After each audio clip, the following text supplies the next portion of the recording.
चोलाओं का तांत्रिक अपनी जादुई कौड़ियों से अनीता की असली पहचान और वहां आने का मकसद जानने की कोशिश करता है। ऐ देवी, तू हमें बता, क्या है ये बला? लेकिन कोई सीधा उत्तर न मिल पाने की वजह से वो और झल्ला जाता है। वो उसकी बलि चढ़ाने का फैसला करता है, लेकिन बलि सिर्फ स्वस्थ इंसानों की दी जा सकती थी, इसलिए दोनों को स्वस्थ करना जरूरी था। वो अपनी पौराणिक चिकित्सा पद्धति से दोनों का उपचार करने लगा।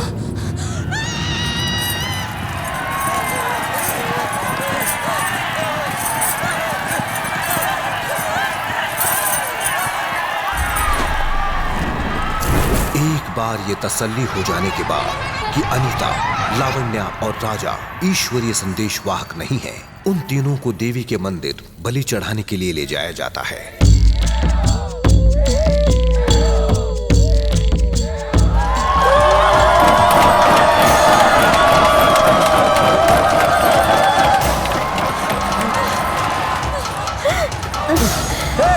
अपुन को काय को पकड़ रखा है?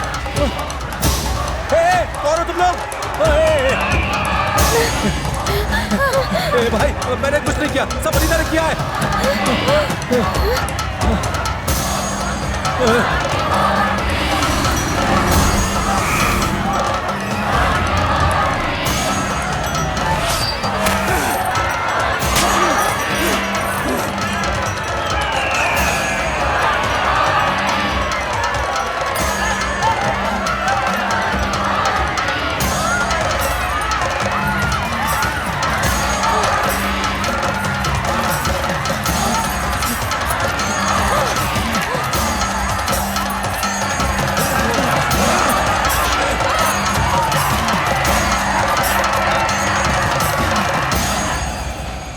बलि चढ़ाने से पहले यहाँ की चोला औरतें देवी को खुश करने के लिए उनके सम्मुख पारंपरिक नृत्य करती हैं।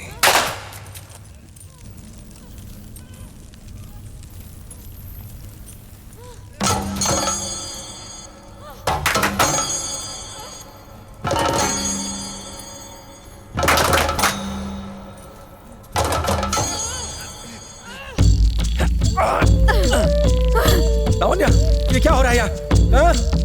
ये बताओ, हम लोग कहाँ हैं? और ये लोग कौन हैं? चोला लोग हैं। जिस चोला को हम खोज रहे थे, ये वही है। मुझे तो लगा था ये लोग मर गए होंगे। मुझे भी यही लगा था, पर ये तो जिंदा है और कई पीढ़ियों से यही है। बलि चढ़ाने से पहले पुजारी देवी के आगे कुछ मंत्र पढ़ता है। उसकी उंगली से एक नीले रंग की जादुई रोशनी निकलती है, जिससे इन तीनों को जिंदा जलाने का संकेत मिलता है।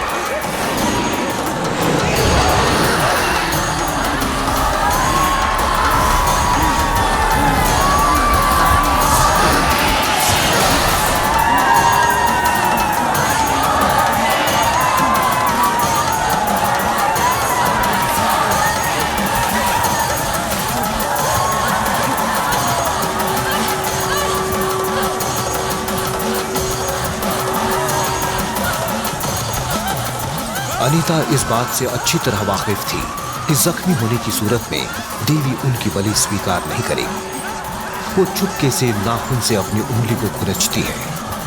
खून निकलने की वजह से देवी उनकी बलि को रुकवा देती है। तभी अनीता खुद को कैद से आजाद करती है। उसके पास कुछ ऐसी अनोखी शक्तियां होती हैं जिनसे वो चोला के पुजारी को ही घायल कर देती है। सब लोग अनीता के इस खौफनाक रूप को देखकर आश्चर्यचकित रह जाते हैं।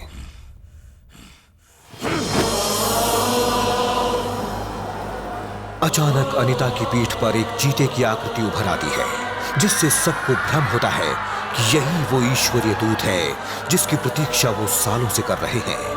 सब लोग अनीता के आगे नतमस्तक हो जाते हैं।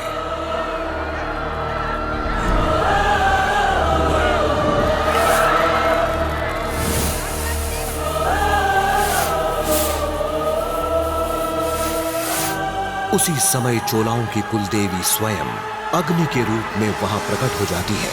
जिससे लोगों का यकीन पुख्ता हो जाता है कि अनीता उनकी देवी की एक अवतार है। लोग उसके पैरों में गिरकर उसकी पूजा करने लगते हैं, जबकि ये अनीता का बिछाया हुआ एक मायाजाल है। मैं चोलाओं की राजधानी से आ रही हूं और नंबी यात्री यार मेरा नाम है। मैं भगवान शिव के उपासक, तंजई के पालक, मेरू पर्वत के रक्षक, चोला राजा श्री राजेंद्र सेना की वंशज हूं। मैं तुम्हारे लिए एक संदेश लाई हूं, लेकिन उसके लिए तुम्हें मेरी एक इच्छा पूरी करनी होगी कि मैं तुम्हारी संगनी बनूं। चोला के नागरिक अनीता को रानी का दर्जा देते हैं। वो सबसे पहले अपने साथियों लावण्या और राजा को कैद खाने में डालने का हुक्म देती है। लावण्या और राजा असहाय महसूस करते हैं। उन्हें समझ में नहीं आता क्या हो रहा है। अनीता की सच्चाई क्या है, उसका असली मकसद क्या है, अनीता के अलावा ये कोई नहीं जानता था।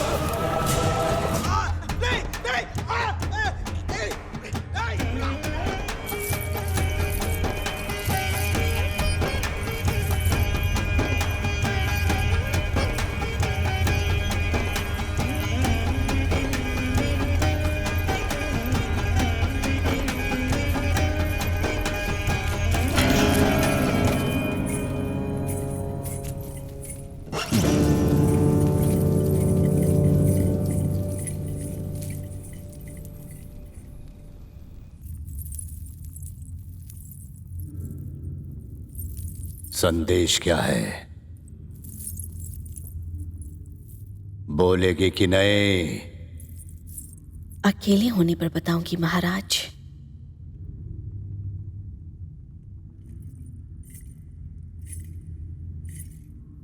तुम मेरी वो इच्छा पूरी करोगे कि मैं तुम्हारी रानी बनूं?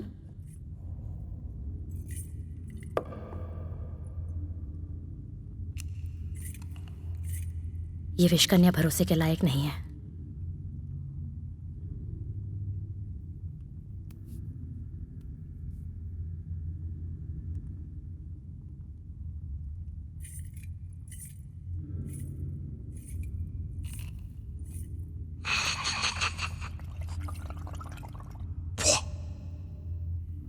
अब बता।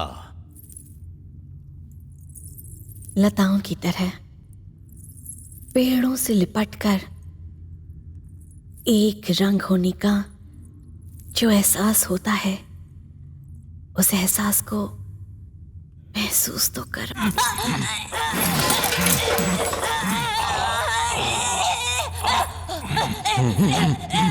तेरी आंखों में फरेब है, तेरी जुबान झूठ का जहर उगलती है, तेरी अदाओं में प्यार नहीं बदला है।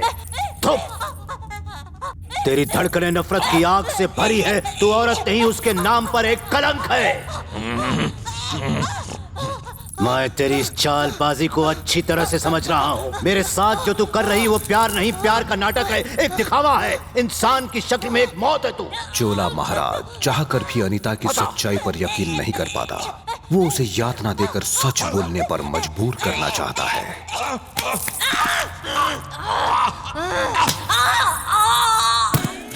अनीता के पास उसे मारने का कोई गुप्त हथियार है, या फिर अनीता के विष कन्या होने की संभावना के कारण महाराज सीधे उस पर वार करने के बजाय उसकी छाया पर वार करता है, ताकि वो खुद सुरक्षित रह सके।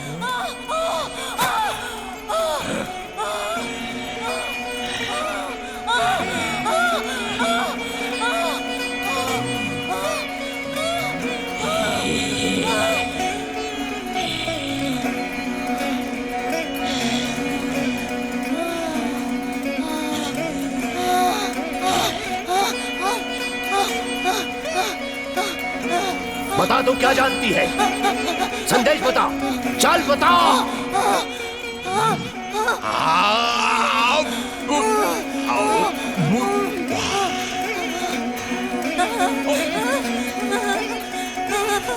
बोल, क्या जानती है?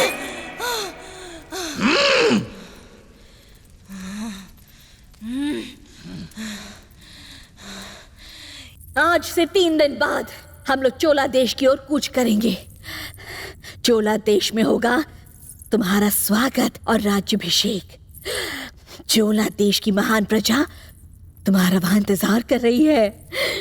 यही संदेश मैं तुम्हारे लिए लेकर आई हूं।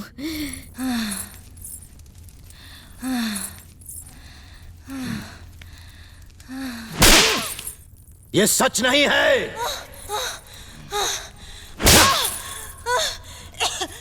सच उगल। मैं सच बोल रही हूँ। 2 हफ्ते बाद आप राजा होंगे।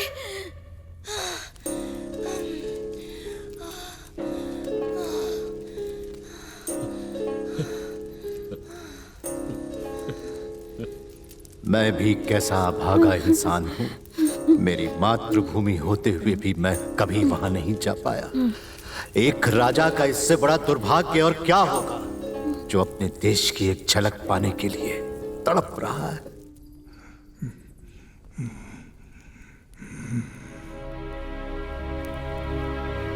क्या अभी भी वहां धान के सुनहरे खेत लहलहाते होंगे?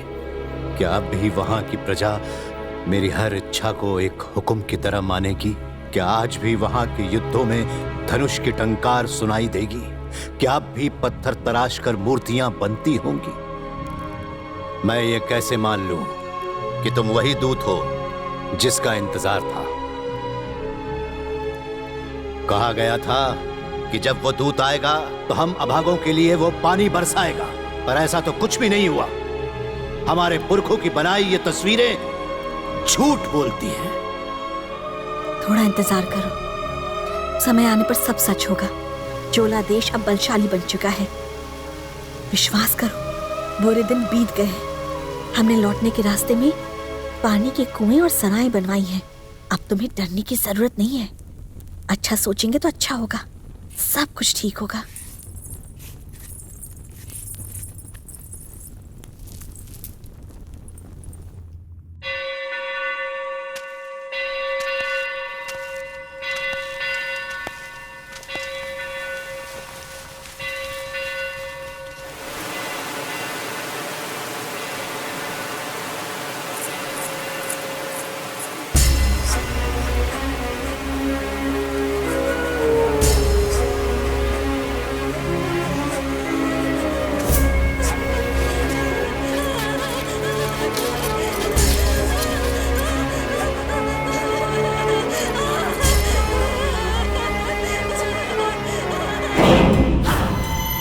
प्रजाजनों, अब मुझे तुमसे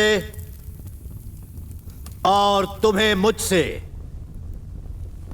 मुंह छिपाने की जरूरत नहीं है।